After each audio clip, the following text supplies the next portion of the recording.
In today's tutorial, we want to talk about symbaloo and the benefits of using it in a classroom or school system to kind of identify what are appropriate sites and sources of information for students to either research or play games or activities that you do in class. And it kind of is like a file cabinet or of links that you can go to.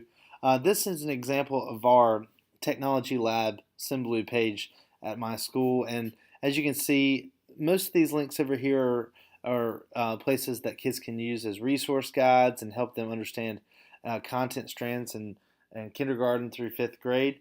And at the top, there is our sites for our teacher web pages, so they can click and find our second grade page here, or we have our own personal symbaloo page, which I'm going to show you. And we're working on a insect PowerPoint, so we have that Dropbox file there for the kids as well. And I'm going to click and show you kind of what our second grade page looks like, as now we're going into track 4 and we have a project going on.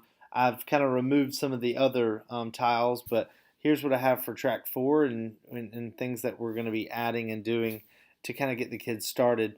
I know in our websites or Google sites we've made forms and docs page, but sooner or later that's going to, as you add and more information, you're going to run out of space, and this is a great way to put things in there for kids to access quickly. And you can keep adding tiles, but there's only one link for them to get to, so they can go and search. Like for our computer lab, this is TA Lab 144 symbaloo, and every kid knows that code to get to our main page. So no matter if you're in kindergarten through fifth grade, you know where to access the information you need for grade level pages, or maybe you're doing a presentation for those informations. But today I'm going to show you how to take a page like this, or my second grade page, and create it. And once you do that, you would press this plus sign and you would type in your name of whatever the web mix that you want to do and press add, and it will take you to a blank version of the symbaloo. To add a link, the only thing you do is press the tile and press create tile, and then copy the address that you want to put in there. So let's say you're doing an activity or you want them to play a certain game. You would just go to the top bar of the URL, copy the link, paste it in there. I'll do one for you just so you can see. We'll do this third grade page that I've been working on for our tutorials. So I've went up and copied that link, and I'm going to paste it in here. And whenever you do so, it usually gives you a name for the title. So we'd say third grade page, web page, and we could show text if we like to. We could add some color so it kind of makes it look a little bit more appealing.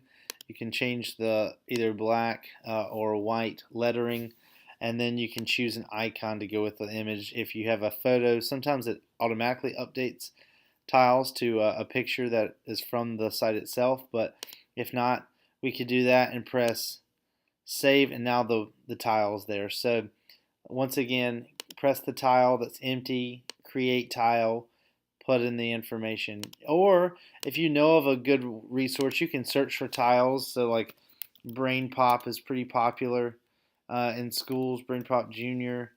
And see, as you can see, that tile is already available, so I can just click it and drag it and add it for kids to access. If you want to delete a tile, the only thing you have to do is go to where the tile is and right click with your mouse or key on your keyboard, and go to delete. You can copy or move, you can share tiles however you need to, but in this case we'll delete. Or if you create a tile, you can also collapse it into a folder. So if you want to make more than one tile have like a little folder in itself, we could add it to it. Kind of like you do with apps. You can kind of collaborate with apps. So here's just a few things that you can do. I'm going to delete this.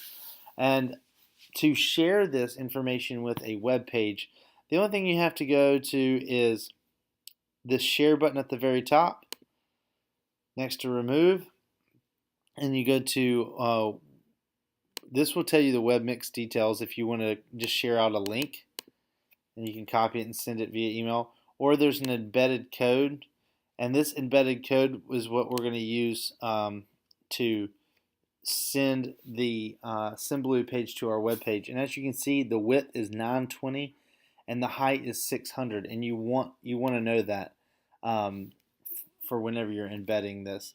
So I'm going to copy this. Right? If you ever need it, you can also find the embed code down here on the left on the toolbar. But we've copied that, and now we're going to go to our Forms and Docs page on our 3rd grade page that we created a while back in Google Sites. We'll go to Edit Page, and then we're going to go to Insert. On Insert, you have all these lists. This is going to be a gadget, so we're going to go to More Gadgets, and you're going to go all the way down to where it says Embed Gadget and press Select. And if you remember, our width was 920 and our height was 600. Yep, paste in our iframe. Press 600. I'll center it so it looks nice and neat, and press Save. And now we have our symbaloo page accessible from our Thales web page. Anytime you update the page, if I go back to our symbaloo page here, you need to make sure you update webmix, which is important to make sure that the symbaloo page is up to date and saved. Because if you change a tile and you don't press, like I add a tile here, Brain Pop Jr. again, if I add this tile and I do not update it, and I go back to your Forms and Docs page, as you can see, if I refresh the page, you still do not see the symbaloo being updated because the web mix on symbaloo has not been updated itself. Once I press this blue button to update, or go back in and update web mix through our share, right? We can go to share and do update web mix here. Once I've done that and I press update web mix, either way,